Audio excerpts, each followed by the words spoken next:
दोस्तों, आज मेरे साथ कुमाऊँ का इतिहास पढ़ने के लिए तैयार हैं।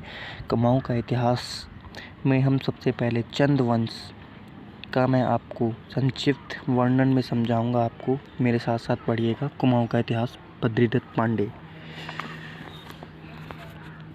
हम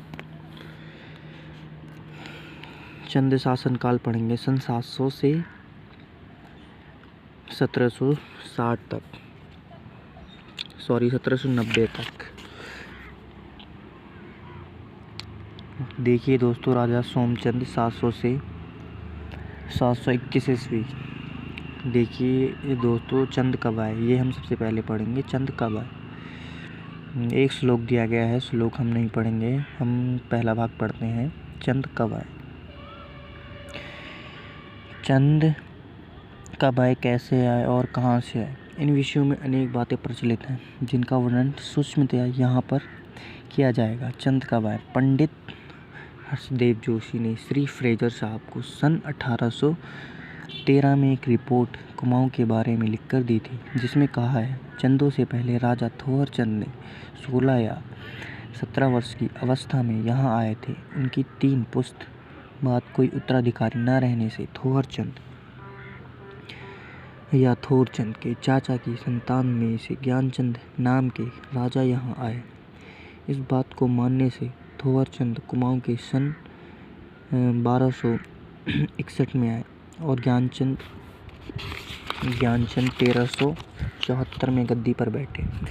श्री जयदेव तिवाड़ी जी के पुत्र श्री कनकनिधि प्रेमनिधि तिवाड़ी जी तथा पंडित हरिवल्लभ पांडे जी ने श्री हैमिल्टन साहब से सन 1818 में फर्रुखाबाद में कहा कि राजा थोरचंद ने झूसी से आकर नेपाल के किसी मगर या जाट राजा के यहाँ नौकरी की।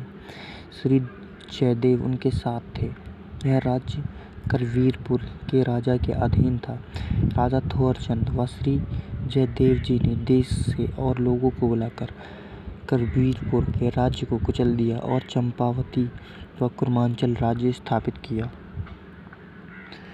जो बाद को कुमाऊँ हो गया। उन्होंने सन नहीं बताया, पर 350 वर्ष पूर्व की बात कही। सन 1818 में 350 घटाने से 1468 सन हुआ। ये शब्द श्री हैमिल्टन साहब ने अपने इतिहास में लिखे हैं। पंडित रामदत्त त्रिपाठी जी ने, जो मिस्टर एटकिंसन साहब के साथ हिंदी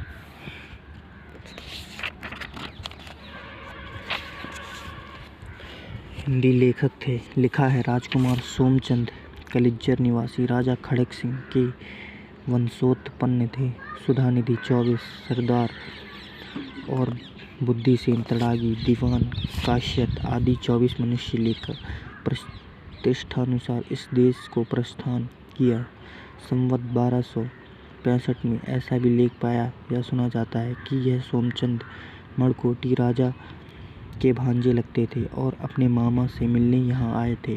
यह भी किंवदंती है कि बोहरा उर्फ बोरा जाति के लोग, जो यहाँ के बहुत पुराने निवासी हैं, कत्यूरी राजाओं द्वारा अपने अधिकार छीने जाने से असंतुष्ट थे। उनमें सर्वश्री विक्रम सिंह, धर्म सिंह, मान सिंह प्रयाग गए।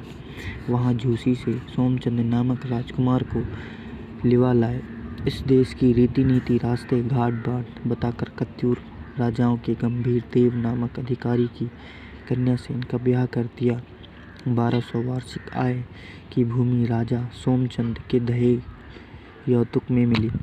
कुंवर सोमचंद बुद्धिमान, रूपवान, बलवान और लोक व्यवहार में चतुर थे। कोतवाली, छावनी, चबतरा को चंपावत पूरी राजधानी बना व स्वयं वहाँ के राजा बन बैठे। श्री एटकिंसन ने सोमचंद के आने का संवत 653 लिखा है, पर पंडित रुद्रदत्त पंत जी ने संवत सन व साके शब्द दिए हैं। उन्होंने काफ़ी